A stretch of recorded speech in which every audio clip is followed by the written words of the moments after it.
today I'm going to be telling you why I'm putting my RD500 back to its standard original condition. I'm going to be changing the gearing. The gearing was changed on this bike. It's got a 44 tooth rear sprocket on it and a 14 tooth front sprocket, which changes the ratios by about 25%. That's pretty hefty change, and it affects the way the bike runs. I don't like the way it runs. The brakes, it's got Brembo discs on it and braided lines, and I don't like the feel of the brakes. There's very little feel. It's almost on off. So I'm putting those back to the standard disc, which I've still got, and they've still got plenty of life in them. And I'm putting the original manufacturer rubber hoses on as well. But yeah, I hope you stay with me and watch the rest of this video, and I'll come back to you at the end after a test ride and we'll let you know how we got on. Right then, cup of tea. So yeah, I've got these Brembo discs. I'm not a massive fan of them. It's got HL braided lines, or hell, whatever you want to call them. I think they're like hell anyway, because when you put the brakes on, it does that on off. There's no feel in it whatsoever, and I cannot ride a bike like that. I don't know who can. It's awful. So I'm changing them. I'm putting my I've got some old discs here, but they're all within the wear limits and stuff, so I'm going to be putting them back on. I'm also changing the rear sprocket because the guy who had it before, as you can see here, it's adjusted right. We put a massive sprocket on it. I think that's like 44 teeth or something. So yeah, let's have a look and crack on and see how we get on.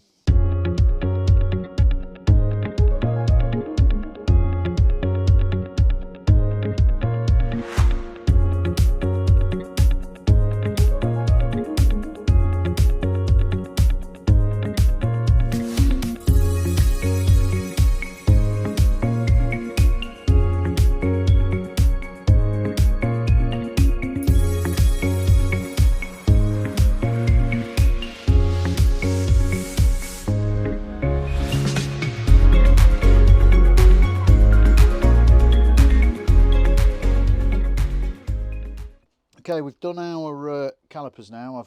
I've stripped these out and put some new seals in, cleaned them all up and what have you. I've got all my kit for the discs, so I can get those rebuilt. And I've also bought some new brake lines. These are rubber hoses. Some of you may not like these, but this is what was originally designed on the bike, and I think with these brakes they'll work better. I've got my back wheel still to do, sprocket and what have you, and get it all torqued up, and job's a good one. We're good to go. So I think what I'm going to do first is I'm going to put these wheels,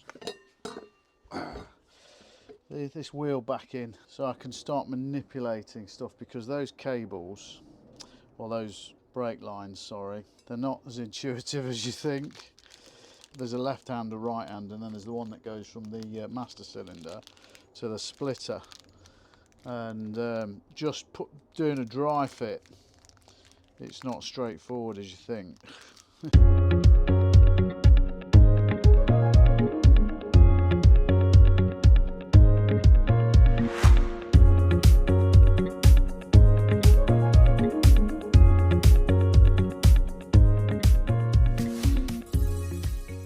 Right, so that's all done. Let's get some grease in this speedo dry, just top that up a little bit, don't need a lot.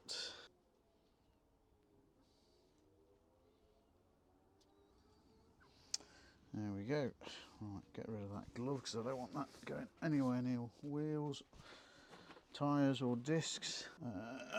Put this down here. Right.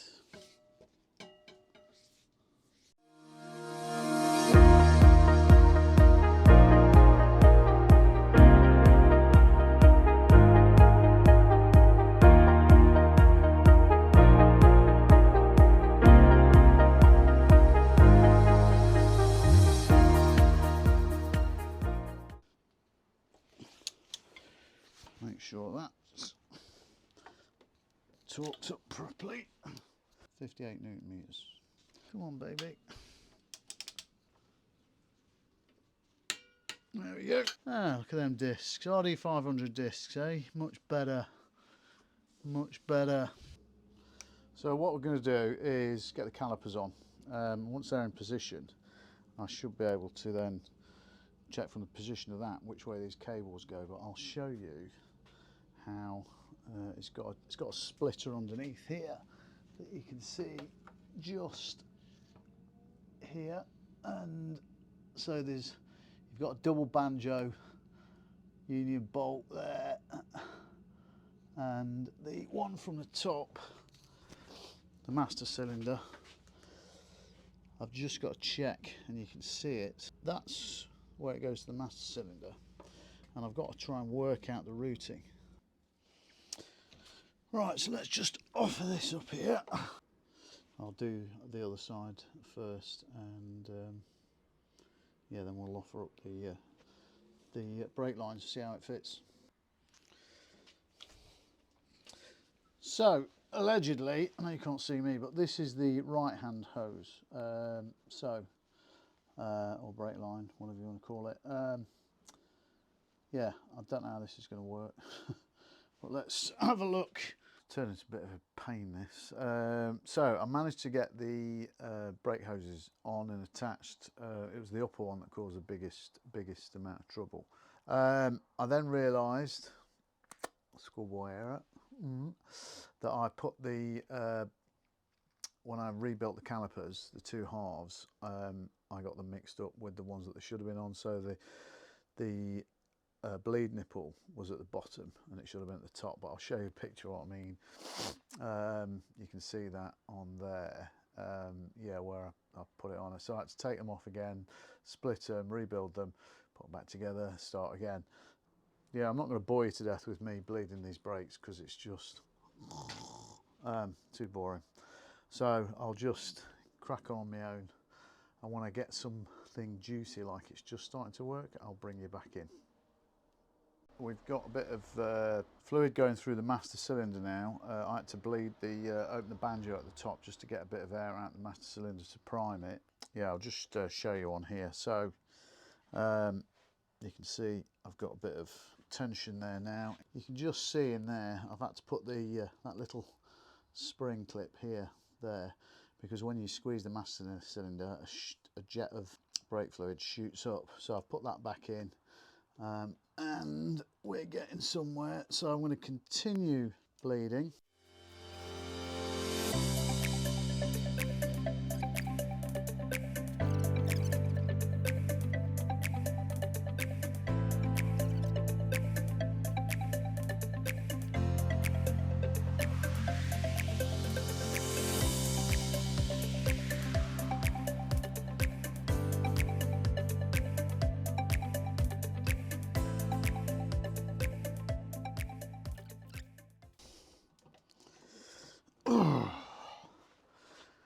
God, blimey, yeah. Yeah, it's a painstaking process, but we're nearly there. And you can see basically how that works. But I think, yeah, we're just about done with that. So I'll finish that off and then I'll crack on with the back wheel. So, oops. So it's all done, all dusted. I've just got to tighten that up there. All back together. And we've got good pressure, so happy days. So let's get this back wheel off. I've loosened these off because I'm going to have to loosen that anyway, and I've done the other side.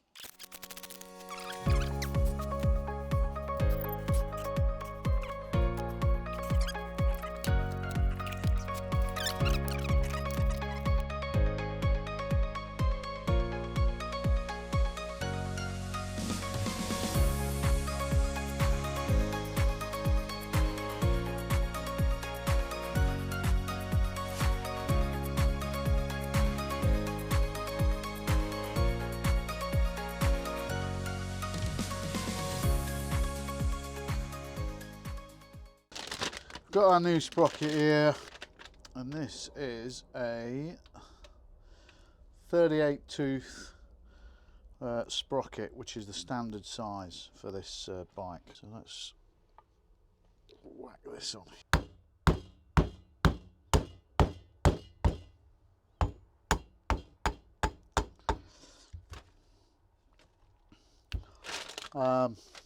Yeah, I mean, you can see the difference in size. Look at that. That's like a motocross. That's the standard size sprocket for an RD500. They were tall, geared very tall. I get it. People wanted more, but that's a 6-tooth change. I'm just gonna put these back in.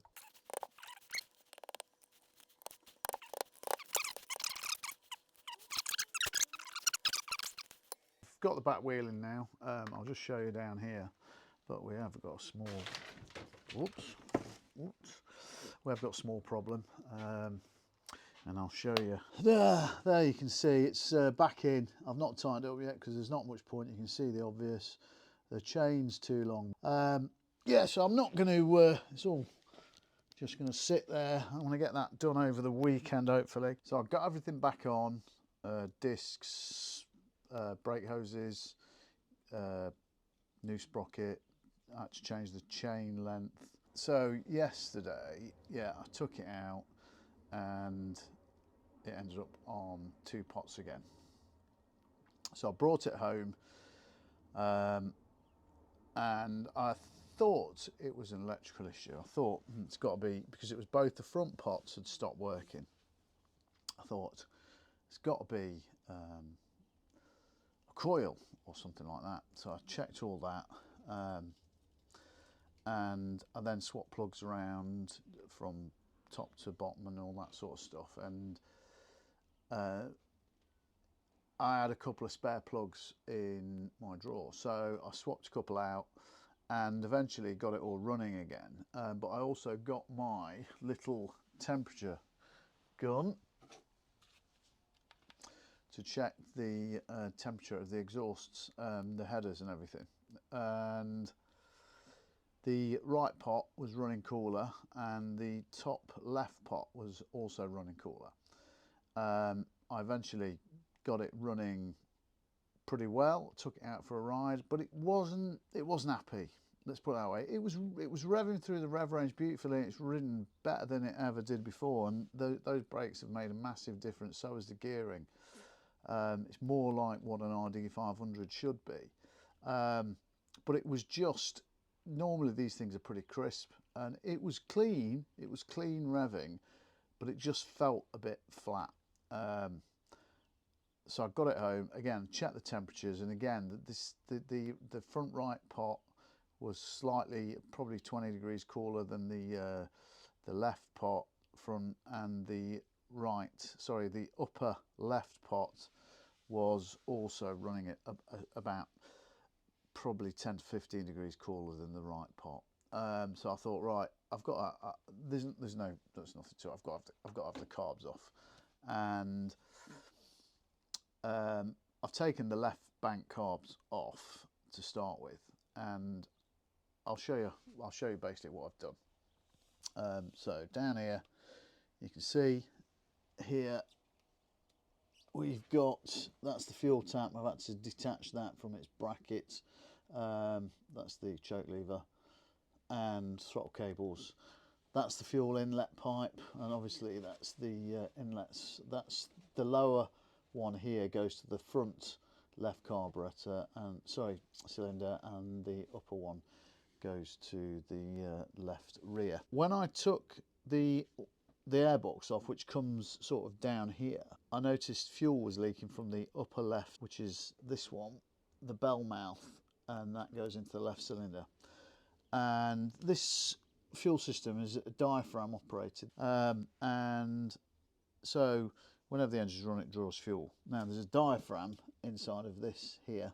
It's clearly leaking fuel, but it was the inlet goes into the upper left carb, and fuel was pissing out of that, to the point of I've got a rag down here which is dripping. I left it in overnight, and it was full of fuel. I'm assuming the diaphragm, it's either got scrap in it, or it's just worn and it's not doing its job anymore. Fuel's leaking.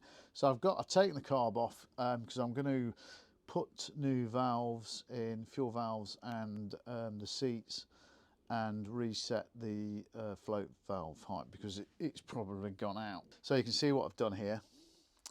I've taken both bowls off and the floats out, and in here we've got the seat for the needle valve, which, to be fair, see if I can zoom in on this, hang on, just do this.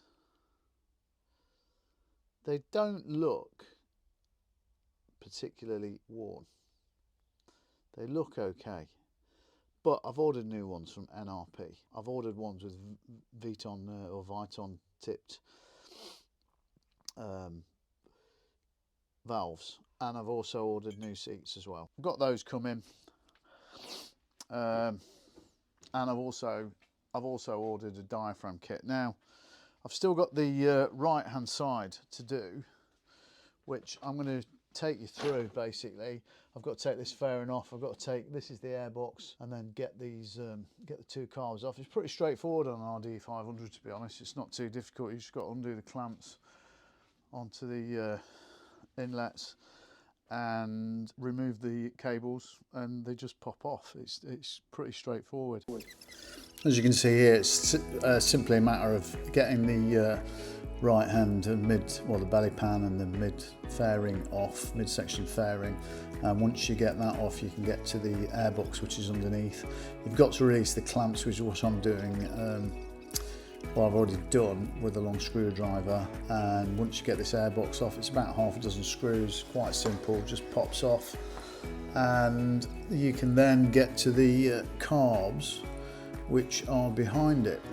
It's simply a matter of then just detaching all the choke cables, the fuel pipe, and throttle cables, and then it just comes off. It's as straightforward as that.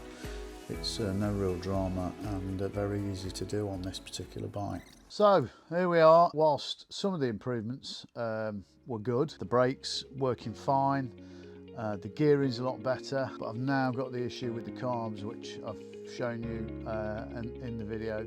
I'm still waiting on parts for those. When they come back, I'll do a bit more. I'll do a part 2 on this video, because I'm not going to get it all done in one. I was hoping I would. It's a never-ending job, really, but I love doing it, and hopefully that's why we all love classic bikes. They're such a privilege to own and to ride. Keeping them in tip-top condition is just part of the job. Thanks for watching this part 1 of the video. I'll come back in the next video. We'll get all the carbs back together, get them back on, and I'll take you through the setup procedure after that. So if you have enjoyed it, don't forget, give us a like, leave us a comment, and if you're not subscribed, please hit subscribe. It makes a massive difference to the channel and the algorithm, and helps us to produce more and hopefully better content for the future. But take care in the meantime. I'll stick a couple of videos up here, and we'll see you in the next one.